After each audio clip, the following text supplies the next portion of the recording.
দাজ্জাল কে? তাকে কি আমরা জানি? কতটা বা জানি তার সম্পর্কে? কিয়ামত আমাদের দ্বারপ্রান্তে দাঁড়িয়েও তারপরেও আমরা গাফেল হয়ে আছি। দাজ্জাল আমাদের ঈমান কেড়ে নেওয়ার জন্য কিয়ামতের আগে হাজির হবে। তাকে হত্যা করবে ঈসা আলাইহিসসালাম। কিন্তু কিভাবে? চলুন আজকে জানা যাক দাজ্জালের পতন সম্পর্কে। দাজ্জাল খুব শক্তিশালী, যে কিয়ামতের আগে হাজির হবে।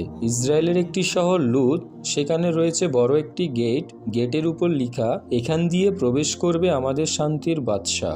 যে গেট দিয়ে প্রবেশ করবে দাজ্জাল। দাজ্জাল প্রবেশ করে সবাইকে বলে উঠবে তাকে আল্লাহ মানতে হবে। অনেকেই তার কথায় 70 বছরের ঈমান ছেড়ে দেবে। নাউজুবিল্লাহ। দাজ্জাল সবাইকে তার ফিতনায় জড়িয়ে ঈমানহারা করতে চাইবে। তাই তো মহানবী হযরত মুহাম্মদ সাল্লাল্লাহু আলাইহি ওয়াসাল্লাম বলেছেন, তোমরা তোমাদের মেয়েদের ঘরে রেখো, কেননা তারা অল্পতেই গলে যায়। আর দাজ্জালের ফিতনা কল্পনার চাইতেও জঘন্য। মহানবী হযরত মুহাম্মদ সাল্লাল্লাহু আলাইহি ওয়াসাল্লাম বলেছেন, আমি হচ্ছি কিয়ামতের সবচেয়ে বড় আলামত। তারপর আসবে মাহাদি, ইয়াজুজ মাজুজ আর দাজ্জাল। আর প্রথমে ঘটবে কোরআনের হরফ উঠে যাবে, তারপর একে একে দাজ্জাল আসবে ঈসা আলাইহিসসালাম। তারপর শেষ হবে দুনিয়ার জীবন। কতই না ছোট আমাদের জীবন, কত কাছে আমাদের কিয়ামত। যেদিন আসবে সেদিন দিনটি হবে 1 বছরের সমান, তারপরের দিন হবে 1 মাসের সমতুল্য, এরপরে দিনের প্রস্থ হবে 1 সপ্তাহ, তারপর থেকে প্রতিদিনের মতো হবে।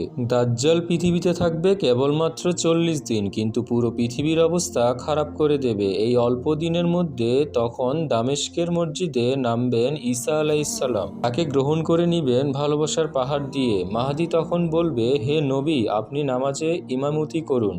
তখন ঈসা আলাইহিসসালাম বলবেন, আমি নবী নয়, আমি শেষ নবীর উম্মত, তুমি নামাজ পড়াও।